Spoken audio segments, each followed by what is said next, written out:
অর্বাচীন শব্দের বিপরীতার্থক শব্দ কোনটি? প্রাচীন। কোন বাগধারাটি ভিন্নাত্মক?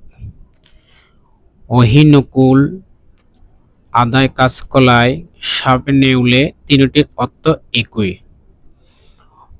ভিন্নাত্মক উত্তম মাধ্যম। উত্তর উত্তম মাধ্যম। ঘুপ খেজুরে বাগধারাটির অর্থ নিতান্ত অলস। পলাতক দাসের দাও স্বাধীনতা, এখানে দাসে কোন কারকের কোন বিভক্তি? দাস এ সপ্তমী বিভক্তি। সম্পাদনে সপ্তমী। গুরুজনে ভক্তি কর, গুরুজনে কোন কারক? সম্পাদন কারক।